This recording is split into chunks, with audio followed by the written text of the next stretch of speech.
ਲੱਖ ਲਾਣ ਕਰੀ जब PM हाउस ਨੂੰ फोन करे ਅੱਧੇ ਘੰਟੇ ਉਹਦਾ मैं कहूँगा नेड़े आओगे बहुत ज़्यादा राजे वाले ਅੱਧੇ ਘੰਟੇ बाद मोदी साहब का फोन का तजर्बा लीडर ही बेहतर रहते लोग कदे नहीं निकले हम लोग इन्होंने ठोकणगे इन्हों की चिट्ठी मनदीप दुनिया ने खोले ने इन्हों ने लैटर लिखा कि जी साडा खड़ा छड़ाओ सानू चंगी तेल भी सारा आ जाओ मेरा राशन भी आ चलो मैं गल तो कर लगा तो अज कल जग बड़ी पाते 4 मिनट के मसला सी मंत्री का मंत्री ना पंगा है साडा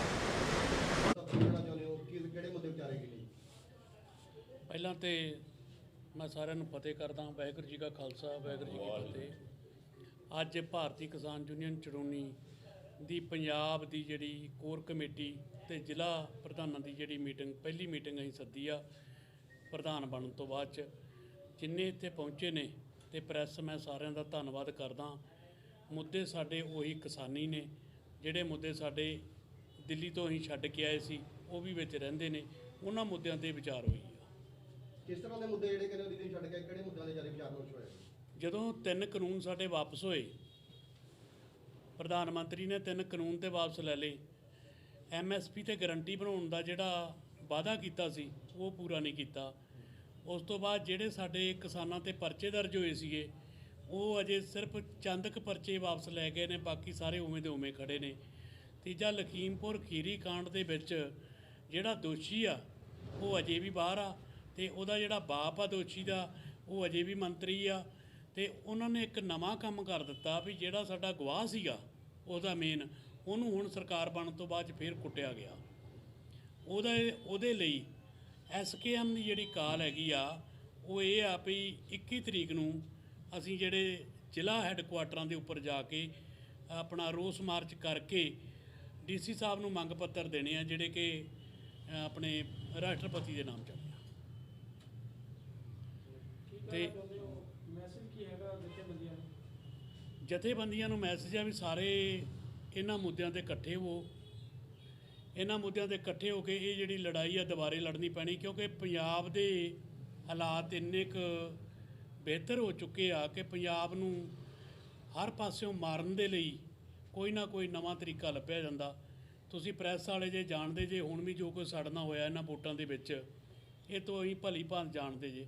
हुण सब तो वड्डा साडा मुद्दा जिहड़ा भाखड़ा ब्यास मैनेजमेंट बोर्ड दा जिहदे विच साडे 2 मैंबर सी एक हरियाणे का एक पंजाब का जिहड़े दोनों नूं कढ़ दिता गया जिहड़ा उहदा प्रबंध आ सिद्धा सेंटर ने अपने हत्थ ले लिया अपनी मर्जी के जिहड़े उत्ते मैंबर लाउणगे क्योंकि ये जिहड़ी भाजपा वा इन्हां दी नीत दे विच बड़ी तगड़ी खोट आ। इन्हां ने उत्तों पंजाब पुलिस हटा के उत्ते फोर्स लाती आ जिहड़ी कि इन्हां दे इशारिਆਂ ते चलदी आ। सानूं इन्हां दी नीयत ते शक आ कि पंजाब नूं असीं हर तरीके नाल मार लिया चिट्टे ना मार लिया बेरोजगारी ना मार लिया ये मरे नहीं ये तो फिर जींदे ते जींदे आ। हुण इन्हां ने सानू मारन दा नवां तरीका लभ्या सानू इन्हां ते विश्वास नहीं। मैं पंजाबियां नूं पंजाब वासियां नूं ये एक सुनेहा देना चाहुंदा कि भाई तगड़े हो जाओ। ये लड़ाई बहुत तगड़ी आ किते ये ना होवे कि आउण वाले सौण भादों दे विच कहण जी लीक हो गया। ਜਿਹੜੀਆਂ ਜਥੇਬੰਦੀਆਂ ਦੇ ਵਿੱਚ ਪਾੜ ਪਿਆ ਵਾ ਅਲੱਗ-ਅਲੱਗ ਸੀਗੇ ਇਕੱਠੇ ਹੋ ਕੇ ਕਿੱਦਾਂ ਲੜਾਈ ਕਰੋਗੇ ਕਿੱਦਾਂ ਇੱਕ ਝੰਡੇ ਥੱਲੇ ਇਕੱਠੇ ਹੋਗੇ ਦੁਬਾਰਾ? देखो जी SKM का मसला वा जिमें पहला इकट्ठे हुए सी उवें फिर इकट्ठे हो जाना। इन्होंने इकट्ठे होणगे इकट्ठे होकर ही लड़ाई लड़ी जानी आ। ये हाई लैवल का मुद्दा वा तो इन्होंने अगे भी पहला भी तो इकट्ठे किए ही सारे अलग अलग सीगे हुण भी इकट्ठे हो जाना। थोड़ी सहमति नहीं बनती आपस में जथेबंदियां दी। देखो जी आप विचारधारा वा किसी की विचारधारा कोई आ किसी की कोई आ पर लड़ाई एक आ सारिਆਂ ਦੀ। लड़ाई लड़न का तरीका अलग अलग हो सकता वा विचारधारा अलग अलग हो सकती है पर लड़ाई एक आ ते वो लड़ाई नूं इकट्ठे होकर लड़िया जाना वा। नहीं इकट्ठियां जी परसों मीटिंग हुई आ दिल्ली जिहड़ियां सारियां जथेबंदियां ने उन्हां दी मीटिंग हो गई आ परसों दिल्ली। ਉਹਦੇ ਵਿੱਚ चलो कुछ जथेबंदियां नहीं गई वो अगली मीटिंग चल जाणगीਆਂ जिथे SKM ने काल दी आ कि 21 तरीक का जिहड़ा प्रोग्राम दिता वा उस तो बाद ट्रेड यूनीयन जिहड़ी उन्हां दा धरना हैगा वा अपना उन्हां 28-29 ਨੂੰ ਉਹਨਾਂ ਦਾ ਅੱਗੇ ਵੀ ਕੋਸ਼ਿਸ਼ ਕਰਦੇ ਆ ਕਿ ਜਿਹੜਾ ਤੁਸੀਂ ਸਿਆਸਤ 'ਚ ਆਉਣ ਦਾ ਫੈਸਲਾ ਲਿਆ ਸੀਗਾ ਉਹ ਫੈਸਲਾ ਤੁਹਾਨੂੰ ਕਿੱਥੇ ਤੱਕ ਜਾਇਜ਼ ਲੱਗਦਾ ਕਿੱਥੇ ਤੱਕ ਸਹੀ ਲੱਗਦਾ ਸੀਗਾ? ਲੋਕਾਂ ਵੱਲੋਂ ਤੁਹਾਨੂੰ ਉਹ ਰਿਸਪੌਂਸ ਨਹੀਂ ਮਿਲਿਆ ਜਥੇਬੰਦੀਆਂ ਨੂੰ ਜਿਹੜੀਆਂ ਕਿਸਾਨ ਜਥੇਬੰਦੀਆਂ ਇਲੈਕਸ਼ਨਾਂ ਦੇ ਵਿੱਚ ਚੋਣਾਂ ਦੇ ਵਿੱਚ ਉੱਠੀਆਂ ਸੀ। ਦੇਖੋ ਜੀ ਗੱਲ ਇਹ ਆ, ਜਿਹੜੀ ਪਹਿਲੀ ਗੱਲ ਤੇ ਫੈਸਲਾ ਮੈਂ ਇਹਨੂੰ ਸਹੀ ਨਹੀਂ ਮੰਨਦਾ, ਮੇਰਾ ਆਪਣਾ ਨਿੱਜੀ ਵਿਚਾਰ ਆ। ਦੂਜੀ ਗੱਲ ਇਹ, ਕਿਸਾਨ ਜਥੇਬੰਦੀਆਂ ਨੇ ਜਿਵੇਂ ਕਿ ਚੜੂਨੀ ਸਾਹਿਬ ਸੀਗੇ, ਮੈਂ ਚੜੂਨੀ ਸਾਹਿਬ ਦੇ ਤੌਰ ਤੇ ਗੱਲ ਕਰ ਲੈਣਾ। ਉਹਨਾਂ ਨੇ ਕਿਹਾ ਕਿ ਮਿਸ਼ਨ ਪੰਜਾਬ ਚਲਾਓ। ਮਿਸ਼ਨ ਪੰਜਾਬ 'ਚ ਕੀ ਸੀਗਾ ਕਿ ਲੋਕਾਂ ਨੂੰ ਜਾਗਰਿਤ ਕਰੋ ਕਿ ਜਿਹੜੇ ਇਹ ਬਾਦਲ ਘਰਾਣਾ ਹੋ ਗਿਆ ਇਲੈਕਸ਼ਨ ਲੜ ਸਕਦੇ ਆ, ਆਮ ਜਨਤਾ ਇਲੈਕਸ਼ਨ ਨਹੀਂ ਲੜ ਸਕਦੀ। ਤੁਸੀਂ ਇੱਕ ਗੱਲ ਦੱਸੋ, ਅੱਜ ਝੋਟਾ ਫਸਲ 'ਚ ਵੜਦਾ ਦੇਖਾਂਗੇ ਆਪਾਂ, ਕੀ ਉਹ ਜਦੋਂ ਵੜ ਜੂ ਉਹਨੂੰ ਫੇਰ ਡਾਂਗ ਲੈ ਕੇ ਕੱਢਾਂਗੇ? ਜੇ ਉਹਨੂੰ ਵੜਨ ਤੋਂ ਪਹਿਲਾਂ ਹੀ ਰੋਕਿਆ ਜਾਵੇ, ਜੇ ਸਾਡੇ ਨੌਜਵਾਨ ਵੀਰ ਬੈਠੇ ਨੇ, ਨੌਜਵਾਨ ਮੁੰਡੇ ਬੈਠੇ ਨੇ ਸਾਡੇ, ਜੇ ਇਲੈਕਸ਼ਨ ਲੜ ਕੇ ਵਿਧਾਨ ਸਭਾ ਚੱਲ ਜਾਣ, ਸਾਡੇ ਹੱਕਾਂ ਦੀ ਆਵਾਜ਼ ਉਠਾਉਣ, ਤੇ ਕੋਈ ਮਾੜਾ ਵੀ ਨਹੀਂ। ਜਿਹੜੀ ਤੁਹਾਡੀ ਗੱਲ ਬਿਲਕੁਲ ਸਹੀ ਆ ਕਿ ਚੋਣਾਂ ਲੜੀਆਂ ਚਾਹੀਦੀਆਂ ਨੇ, ਪਰ ਲੋਕਾਂ ਵੱਲੋਂ ਤੁਹਾਨੂੰ ਉਹ ਪਿਆਰ ਜੋ ਅੰਦੋਲਨ 'ਚ ਮਿਲਿਆ ਸੀਗਾ, ਚੋਣਾਂ 'ਚੋਂ ਹੁੰਗਾਰਾ ਨਹੀਂ ਮਿਲਿਆ। ਦੇਖੋ, ਜਿਹੜੀ ਇਹ ਇਲੈਕਸ਼ਨ ਲੜੀ ਗਈ ਹੈ ਨਾ, ਇਹ ਇਲੈਕਸ਼ਨ ਲੋਕਤੰਤਰ ਦੇ ਹਿੱਤ 'ਚ ਹੋਣੀ ਚਾਹੀਦੀ ਆ, ਪਰ ਇੱਥੇ ਲੋਕਤੰਤਰ ਦੀਆਂ ਧੱਜੀਆਂ ਉਡਾਈਆਂ ਗਈਆਂ, ਦਾਰੂ ਵੰਡੀ ਗਈ, ਪੈਸਾ ਵੰਡਿਆ ਗਿਆ। ਜਿਹੜੀ ਕਿਸਾਨਾਂ ਨੇ ਇਲੈਕਸ਼ਨ ਲੜੀ ਆ, ਉਹ ਲੋਕਤੰਤਰ ਦੇ ਹਿੱਤ 'ਚ ਲੜੀ ਆ। ਕੋਈ ਸਾਬਤ ਕਰਦੇ ਕਿਸੇ ਨੇ ਪੈਸਾ ਵੰਡਿਆ ਜਾਂ ਦਾਰੂ ਵੰਡੀ। ਇਹ ਆਣ ਕੇ ਫਿਰ ਉੱਥੇ ਦੀ ਉੱਥੇ ਪੁਰਾਣੇ ਮੁੱਦਿਆਂ 'ਤੇ ਗੱਲ ਖੜ ਗਈ ਵੀ ਇਹ ਕੋਈ ਲੋਕਤੰਤਰ ਨਹੀਂ ਹੈ ਸਾਡੇ ਇੱਥੇ, ਤੇ ਧੱਕੇ ਨਾਲ ਆ, ਪੈਸਾ ਦੇ ਕੇ ਡਰਾ ਕੇ ਵੋਟਾਂ ਲਈਆਂ ਜਾਂਦੀਆਂ ਨੇ। ਉਹੀ ਕੰਮ ਹੋਇਆ। ਹੁਣ ਸਭ ਤੋਂ ਜਿਹੜਾ ਸ਼ੱਕ ਆ, ਉਹ ਕਿਤੇ ਨਾ ਕਿਤੇ EVM ਦੇ ਵਿੱਚ ਵੀ ਗੜਬੜ ਹੋਈ ਆ, ਜਿਹਨੂੰ ਅਸੀਂ ਸ਼ੱਕ ਜ਼ਾਹਰ ਕਰਦੇ। 5 ਸਾਲ ਦਾ ਪ੍ਰੋਸੈਸ ਬਹੁਤ ਜ਼ਿਆਦਾ ਲੰਬਾ ਹੁੰਦਾ। ਆਉਣ ਵਾਲੇ ਸਮੇਂ ਦੇ ਵਿੱਚ ਤੁਹਾਨੂੰ ਲੱਗਦਾ 5 ਸਾਲ ਖੜ ਪਾਉਂਗੇ ਕਿਤੇ ਨਾ ਕਿਤੇ ਵੱਡੀਆਂ ਜੇ ਰਾਜਨੀਤਿਕ ਪਾਰਟੀਆਂ ਵਿਖਰ ਸਕਦੀਆਂ ਨੇ, ਤੇ ਕਿਸਾਨ ਜਥੇਬੰਦੀਆਂ ਕਿੱਦਾਂ ਚੱਲ ਜਾਣਗੀਆਂ? ਦੇਖੋ ਜੀ, ਸਾਲ ਦੀ ਆਪਾਂ ਗੱਲ ਕਰਦੇ ਨਾ, ਅਸੀਂ 5 ਸਾਲ ਉਡੀਕਦੇ ਨਹੀਂ ਹੈਗੇ। ਅਸੀਂ ਤਾਂ ਅੱਜ ਵੀ ਇਕੱਠੇ ਹਾਂ, ਅੱਜ ਵੀ ਖੜੇ ਹਾਂ, ਅੱਜ ਵੀ ਲੜਾਈ ਲੜ ਰਹੇ ਹਾਂ। ਹੁਣ ਅਸੀਂ ਤਾਂ, ਸਾਡੀ ਤਾਂ ਲੜਾਈ ਸ਼ੁਰੂ ਆ 21 ਤਰੀਕ ਤੋਂ, ਤੇ ਅਸੀਂ ਤਾਂ ਇਹ ਲੜਾਈ ਨੂੰ ਨਿਰੰਤਰ ਜਾਰੀ ਰੱਖਣਾ ਸੀ।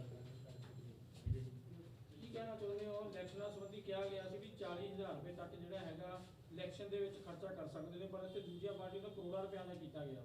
ਇਹਦੇ ਉੱਤੇ ਕੀ ਕਹਿਣਾ ਚਾਹੁੰਦੇ? ਮੈਂ ਤੇ ਅੱਗੇ ਕਹਿਣਾ ਜੀ, ਜਿਹੜਾ ਚੋਣ ਕਮਿਸ਼ਨਰ ਆ, ਉਹਨੇ ਲੋਕਤੰਤਰ ਦੀਆਂ ਧੱਜੀਆਂ ਤੇ ਉਸ ਬੰਦੇ ਨੇ ਉਡਾਤੀਆਂ ਜਿਹੜਾ ਚੋਣ ਕਮਿਸ਼ਨਰ ਸੀ। ਉਹਨੇ ਕੋਈ ਵੀ ਇਹੋ ਜਿਹਾ ਕਦਮ ਨਹੀਂ ਪੱਟਿਆ ਕਿ ਜਿਹੜਾ ਇਹਨਾਂ ਲੋਕਾਂ ਨੂੰ ਰੋਕਿਆ ਜਾਵੇ। ਸ਼ਰੇਆਮ ਸ਼ਰਾਬ ਕੀ, ਸ਼ਰੇਆਮ ਸ਼ਰਾਬ ਚੱਲੀ, ਸ਼ਰੇਆਮ ਪੈਸਾ ਚੱਲਿਆ। ਸਿੱਧਾ ਚੋਣ ਕਮਿਸ਼ਨ ਦੇ ਉਂਗਲ ਤੱਕ ਉਹ ਚੱਕਦੇ, ਚੋਣ ਕਮਿਸ਼ਨਰ ਟੈਟ ਹੁੰਦਾ, ਇਹਨਾਂ ਨੂੰ ਖਿੱਚ ਕੇ ਰੱਖਦਾ, ਹਰ ਗੱਲ ਨਾਲ ਇਹਨਾਂ ਦੀ ਵੀਡੀਓਗ੍ਰਾਫੀ ਹੁੰਦੀ, ਇਹਨਾਂ ਦੇ ਪਿੱਛੇ ਪਿੱਛੇ ਬੰਦੇ। ਚੋਣ ਕਮਿਸ਼ਨਰ ਨੇ ਕਰੋੜਾਂ ਰੁਪਏ ਦਾ ਖਰਚਾ ਕਰ ਦਿੱਤਾ ਪੰਜਾਬ ਦੇ ਇਲੈਕਸ਼ਨ ਕਰਾਉਣ ਲਈ, ਪਰ ਉਹਦਾ ਕੋਈ ਬੈਨੀਫਿਟ ਤੇ ਹੈ ਨਹੀਂ। ਗਿੱਲ ਸਾਹਿਬ, ਕਿਸਾਨੀ ਜਿਹੜਾ ਸੰਘਰਸ਼ ਸੀ ਉਹਦੇ ਵਿੱਚ ਜਿੱਤ ਦੇ ਵਿੱਚ ਜਿਹੜਾ ਸਭ ਤੋਂ ਵੱਡਾ ਯੋਗਦਾਨ ਨੌਜਵਾਨੀ ਦਾ ਸੀ, ਤੁਹਾਨੂੰ ਲੱਗਦਾ ਕਿ ਜੇ ਕੋਈ ਸੰਘਰਸ਼ ਉਲੀਕਦੇ ਤਾਂ ਪੰਜਾਬ ਦੀ ਨੌਜਵਾਨੀ ਫਿਰ ਤੋਂ ਸਾਥ ਦੇਊ? ਦੇਖੋ ਜੀ, ਜੇ ਆਪਾਂ ਕਹੀਏ ਵੀ ਪੰਜਾਬ ਦੇ ਨੌਜਵਾਨਾਂ ਨੇ ਹੀ ਦਿੱਲੀ ਪਹੁੰਚਾਇਆ ਸੀ, ਜੇ ਇਹ ਕਹਿਣ ਵੀ ਕਿਸਾਨ ਜਥੇਬੰਦੀਆਂ, ਮੇਰੇ ਵਰਗੇ ਬੰਦੇ ਕਹਿ ਦੇਣ ਵੀ ਅੱਜ ਅਸੀਂ ਉਹ ਪਹੁੰਚ ਗਏ, ਨਹੀਂ। ਜਿਹੜਾ ਸਿੰਘੂ ਬਾਰਡਰ ਤੋਂ ਹੁਲਾਰਾ ਪਿਆ ਸੀ, ਉਹ ਨੌਜਵਾਨ ਹੀ ਜਿਹੜੇ ਉਹ ਸਾਰੇ ਬਾਰਡਰ ਤੋੜ ਕੇ ਅੱਗੇ ਨਿਕਲ ਗਏ ਸੀ। ਕਿਤੇ ਨਾ ਕਿਤੇ ਦੀਪ ਸਿੱਧੂ ਦਾ ਜਿਹੜਾ ਅਹਿਮ ਰੋਲ ਸੀਗਾ, ਤੇ ਦੀਪ ਸਿੱਧੂ ਹੁਣ ਨਹੀਂ ਰਹੇ, ਕਿਤੇ ਨਾ ਕਿਤੇ ਕਮੀ ਮਹਿਸੂਸ ਹੋਊਗੀ ਜੇ ਅੰਦੋਲਨ ਸ਼ੁਰੂ ਕਰਦੇ ਹਾਂ। ਦੇਖੋ ਜੀ, ਬੜੇ ਪੁਰਾਣੇ ਸਮੇਂ ਤੋਂ ਸਾਡੇ ਗੁਰੂਆਂ ਤੋਂ ਲੈ ਕੇ ਇਹ ਚੱਲਿਆ ਆ ਰਿਹਾ ਵਾ। ਸੰਘਰਸ਼ੀ ਯੋਧੇ ਜਿਹੜੇ ਹੁੰਦੇ ਨੇ, ਉਹ ਜਦੋਂ ਚਲੇ ਜਾਂਦੇ ਨੇ, ਕੋਈ ਦੂਜਾ ਉੱਠ ਪੈਂਦਾ, ਉਹਨਾਂ ਦੀ ਜਗ੍ਹਾ ਤੇ ਕੋਈ ਨਾ ਕੋਈ ਜਗ੍ਹਾ ਲੈ ਹੀ ਲੈਂਦਾ, ਜਿਹੜਾ ਕਿ ਕੌਮ ਨੂੰ ਜਗਾਉਂਦਾ, ਜਿਹੜਾ ਸਾਡੇ ਸੁੱਤੇ ਪਿਆਂ ਨੂੰ ਜਗਾਉਣ ਲਈ ਕੰਮ ਕਰਦਾ। ਦੇਖੋ ਗਿੱਲ ਸਾਹਿਬ, ਇੱਕ ਲਾਸਟ ਕੁਐਸਚਨ ਕਰਨਾ ਚਾਹੁੰਦੇ ਆ। ਵਿਰੋਧੀ ਧਿਰਾਂ ਜਿਹੜੇ ਕਿ ਹੁਣ ਰਾਜਨੀਤਿਕ, ਤੁਹਾਨੂੰ ਪਤਾ ਜਿਹੜੀ